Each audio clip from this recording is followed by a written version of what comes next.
পহেলগামে জিহাদি হামলার পর থেকেই পাকিস্তানের উপর চরম প্রত্যাঘাতের দাবি জোরালো হয়েছে ভারতে। সেই মতো প্রধানমন্ত্রী নরেন্দ্র মোদী ও প্রতিরক্ষা মন্ত্রী রাজনাথ সিং এর প্রকাশ্যে বক্তব্য এই দাবিকে আরো মান্যতা দিয়েছে। দুই দেশই সেই মতো নিজেদের মতো করে সমরাস্ত্রে শান দিয়ে চলেছে। শুরু হয়ে গিয়েছে সামরিক মহড়াও, জল, স্থল ও আকাশপথে চলছে নিজেদের সামরিক ক্ষমতা বহরের প্রদর্শনও। এদিকে ভারত ও পাকিস্তান দুই দেশই পরমাণু অস্ত্রধর দেশ।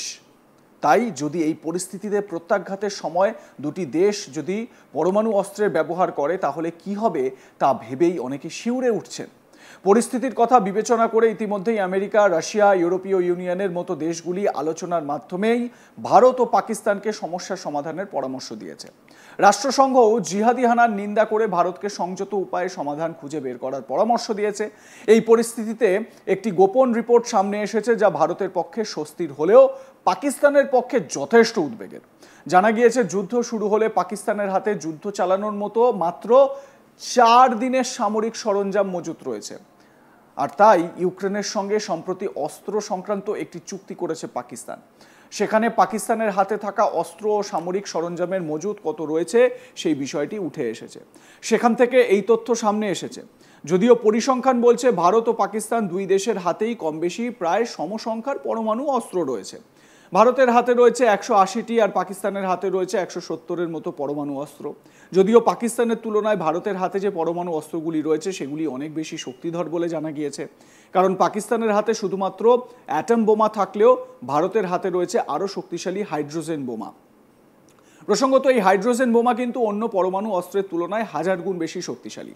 হাইড্রোজেন ও অ্যাটম বোমার মধ্যে তুলনা করলে দেখা যায় দ্বিতীয় বিশ্বযুদ্ধের সময় জাপানের হিরোশিমা ও নাগাসাকি শহরের উপর যে পরমাণু বোমা ফেলা হয়েছিল সেগুলি ছিল প্রথম পরমাণু বোমা। পরমাণু বোমার ভিতরে থাকা অ্যাটমগুলি ফেটে গিয়ে প্রচুর শক্তি বা এনার্জি উৎপাদিত হয়ে বিস্তীর্ণ এলাকা জুড়ে একটা বিধ্বংসী ক্রিয়াকলাপ তৈরি করে। গোটা প্রক্রিয়াটির নাম নিউক্লিয়ার ফিশন। বিস্তীর্ণ এলাকা জুড়ে তৈরি হওয়া এই বিপুল এনার্জি একটি বিস্ফোরণের ঢেউ তৈরি করে, যার জেরে ক্ষয়ক্ষতির পরিমাণও ব্যাপক হয়। অন্যদিকে হাইড্রোজেন বোমা আরও শক্তিশালী, কারণ দুটি স্টেজে এই বোমার বিস্ফোরণ হয়। এটিকে বলা হয় মাল্টি স্টেজ উইপেন। প্লুটোনিয়াম বা ইউরেনিয়াম অ্যাটম প্রথম ধাপে ফেটে যায়। প্রাথমিক বিস্ফোরণ ঘটার পর পরবর্তী ধাপে বোমায় থাকা হাইড্রোজেন গ্যাস আরও বড় ধরনের বিস্ফোরণ ঘটাতে সাহায্য করে। আর এর জেরেই সাধারণ পরমাণু বোমার তুলনায় প্রায় 1000 গুণ বেশি এনার্জি উৎপাদিত হয়।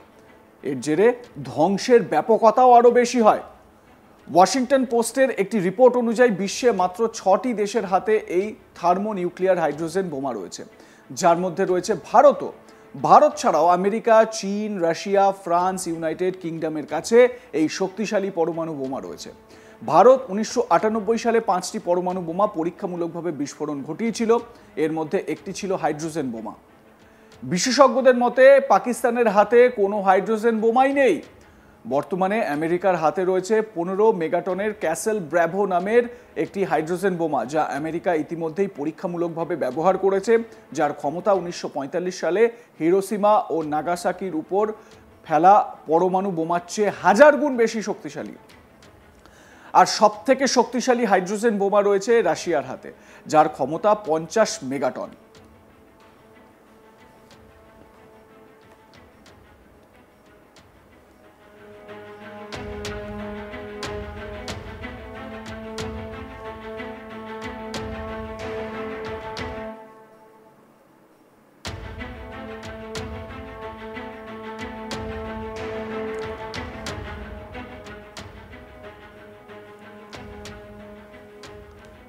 কিছু প্রতীকী ভিজুয়াল দিয়ে আপনাদের আমরা এই হাইড্রোজেন বোমা বা পরমাণু বোমার বিস্ফোরণের পর কি হতে পারে সেটা দেখালাম। আপনারা বিভিন্ন সময় মাশরুম ক্লাউড সম্পর্কে শুনেছেন, কিন্তু মাশরুম ক্লাউডটা কি সেটা হয়তো চাক্ষুষ করেননি, বা তারা সেই সুযোগ আমাদের হয়নি, বা সেটা আমাদের সেই দুর্ভাগ্য আমাদের হয়নি যে সেই মাশরুম ক্লাউড দেখতে হবে। কিন্তু এই যে ছবিটা আপনারা দেখছেন, ঠিক মাশরুমের মতন করে ধোঁয়া উঠছে এবং ব্যাপ্তিটা দেখুন চারিদিকে কিভাবে ছড়িয়ে পড়ছে। হাইড্রোজেন বোমা কিন্তু এই রকমই বিভৎস। এই রকমভাবে কোনো বিভৎসতা তৈরি হোক বিশ্বে, এটা কিন্তু কোনো রকমভাবে আমরা অন্তত চাইছি না। রেসপন্সিবল দেশ হিসেবে আমরা কোনোভাবেই চাই না যুদ্ধ হোক, কিন্তু পাকিস্তানকে সবক শেখানো ভীষণ রকম জরুরি। দেখতে থাকুন আজ তাক বাংলা, সাবস্ক্রাইব করুন আমাদের ইউটিউব চ্যানেলটি, বেল আইকন প্রেস করুন নোটিফিকেশন পেতে।